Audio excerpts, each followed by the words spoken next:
السلام علیکم دوستوں. ناول شی ڈاگ ہیڈ کوارٹر مصنف مظہر کلیم احمد ایپیسوڈ 4. لیکن خنجر کی چمک دیکھتے ہی عمران کا جسم بجائے سمٹنے کی بجلی کسی تیزی سے نیچے کی طرف پوری قوت سے جھٹکا کھا کر پھیل گیا. لیکن لارجنٹ واقعی بہترین لڑاکا تھا. وہ اچھل کر نہ صرف ایک طرف ہٹ گیا بلکہ اس کا خنجر بردہ گھومتا ہوا ہاتھ بھی فضا میں ہی رخ بدل گیا اور دوسرے لمحے عمران کو یوں محسوس ہوا جیسے اس کے بائیں بازو کو کسی نے آرے کی مدد سے چیر کر رکھ دیا ہو. خنجر اس کے بازو میں گھس چکا تھا لیکن اس کے ساتھ عمران کی لاش پوری قوت سے لارجنٹ کے سینے میں پڑی اور لارجنٹ چیختا ہوا اچھل کر اس کے بل سائڈ پر گرا ہی تھا کہ عمران نے بجلی کی تیز سے اچھل کر اس کے اوپر کھڑا ہو گیا. خنجر جس انداز میں مارا گیا تھا وہ واقعی اس کے سینے میں آ جاتا لیکن عمران نے نیچے کی طرف پھیلتے ہوئے تیزی سے اپنے اوپر والے جسم کو دوسری طرف موڑ لیا تھا لیکن وہ پوری طرح موڑ نہ سکا تھا کہ خنجر اس کے بازو تک پہنچ گیا تھا. نیچے گرتے ہی لارجنٹ بھی اچھل کر کھڑا ہو گیا تھا اور پھر اس سے پہلے کہ عمران اپنے بازو میں اترا وہ خنجر کھینچتا لارجنٹ کا جسم کسی لٹو کی طرح گھوما اور اسی لمحے عمران اسی طرح اوپر کو اچھلا جیسے لڑکیاں رسی کودتے ہوئے اوپر اٹھتی ہیں. اپنی دوسرے لمحے لارجنٹ کی چیخ سے کمرہ گونج اٹھا.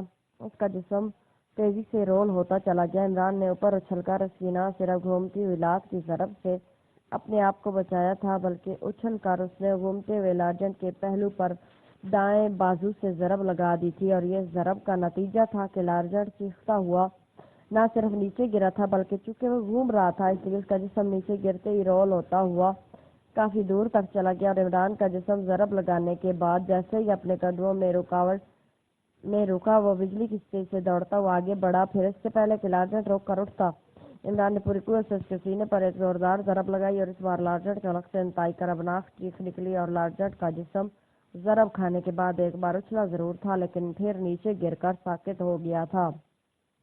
اس کی آنکھیں بند ہو گئی تھی. ماسٹر یہ تو مر گیا. یہ خنجر اور خون. اسی لمحے جوانا کی آواز دروازے سے سنائی دی. یہاں لازمن میڈیکل باکس ہوگا وہ لے آؤ. عمران نے کہا تو جوانا تیزی سے مڑا اور باہر نکل گیا. عمران اب ایک کرسی پر بیٹھ گیا تھا. خنجر ابھی تک اس کے بازو میں موجود تھا. اس نے خنجر اس سے باہر نہ کھینچا تھا کہ اسے معلوم تھا کہ اس کے ساتھ خون کا فوارہ باہر نکلنے لگے گا. جبکہ اب خون رس رہا تھا. اس کی انگلیاں درد کر رہی تھی اس لیے اسے زیادہ فکر نہ تھی. انگلیوں کی حرکت کی وجہ سے خنجر گوشت پتہ چل رہا تھا کہ خنجر گوشت نہیں لگا ہوا ہے. کوئی رگ اس کی وجہ سے نہیں کٹی تھی لیکن ظاہر ہے خنجر کی وجہ سے بہرحال خون رس رہا تھا. اور تھوڑی دیر بعد جوانا میڈیکل باکس اٹھائے واپس آ گیا. یہ کیسے ہو گیا ماسٹر؟ یہ لارجنٹ تو بندھا ہوا تھا. جوانا نے میڈیکل باکس کو کرسی کے ساتھ فرش پر رکھتے ہوئے حالت بھرے لہجے میں کہا. بعد میں بتاؤں گا. پہلے تم بینڈیج کرو. عمران نے کہا تو جوانا نے اس بات میں سارے لا دیا. پھر اس نے میڈیکل باکس کھول کر اس میں سے بینڈیج کا سامان باہر نکالا اور عمران نے خود ہی خنجر بازو سے کھینچ لیا. اس کے ساتھ ہی خون فوارے کی طرح نکلنے لگا لیکن عمران تیزی سے اٹھا اور اس نے ایک طرف ہاتھ کیا جبکہ جوانا نے اس کی شرٹ زخم کے اوپر سے پھاڑ دی. پھر اس نے واقعی ماہرانہ انداز میں بینڈیج کر دی. عمران ساتھ ساتھ اسے ہدایات دے رہا تھا. پھر عمران کے کہنے پر اس نے باکس سے ایک انجیکشن نکالا اور عمران کے بازو میں لگا دیا. اب اس لارجنٹ کو اٹھا کر کرسی پر ڈالو اور رسی سے دوبارہ باندھ دو لیکن گارڈ سامنے کی رخ پر رکھنا. یہ سیکرٹ ایجنٹ رہا ہے اس لیے اس نے نہ صرف گانٹ کھول لی تھی بلکہ اپنی کرسی کو نیچے گرا کر اس نے خود کو آزاد کر لیا تھا. عمران نے کہا. میں تو اس کی چیخیں سن کر سمجھا تھا. پھر اچانک دھماکوں کی آواز سن کر مجھے آنا پڑا تھا. جوانا نے آگے بڑھ کر بے ہوش لارجنٹ کو اٹھا کر ایک کرسی پر ڈالتے ہوئے کہا. یہ اچھا اور تیز لڑاکا ہے. خاص طور پر خنجر زنی میں تو بے حد ماہر سمجھا جاتا تھا. میں تو سمجھتا تھا کہ اب یہ فیلڈ میں نہ ہونے کی وجہ سے پہلے جیسا نہ رہا ہوگا لیکن لگتا ہے کہ اسے اپنے آپ کو فٹ رکھا ہوا ہے. ویسے بڑے طویل عرصے کے بعد ایک اچھے فائٹر سے لڑ کر لطف آ گیا. عمران نے مسکراتے کہا تو جوانا کے چہرے پر حیرت کے تاثرات نظر آ گئے. ماسٹر آپ اس کی تعریف کر رہے ہیں؟ نوجوانہ نے اسے باندھتے ہوئے حیرت بھرے لہجے میں کہا. ہاں واقعی یہ تعریف کے قابل ہے. اس سے بچانا خود کو مجھے بہت مشکل لگا ورنہ یہ خنجر لازمن میرے دل میں اتر جاتا. عمران نے کہا اور جوانا نے اس بات میں سارے لا دیا. یہ کوٹ پہننے میں میری مدد کرو. عمران نے اس کے فارغ ہوتے یا کھڑے ہوتے ہوئے کہا تو جوانا نے عمران کو کوٹ پہنا دیا. پہلے خنجر اٹھا کر لارجنٹ کے لباس سے صاف کرو اور پھر مجھے اس کے بعد اس دوسرے کمرے میں لے اور پھر تو باہر جاؤ. عمران نے اٹھ کر ایک ہاتھ سے کرسی گھسیٹ کر لارجنٹ قریب لے جاتے کہا. اگر آپ اجازت دیں تو میں یہاں دروازے میں ہی رک جاتا ہوں.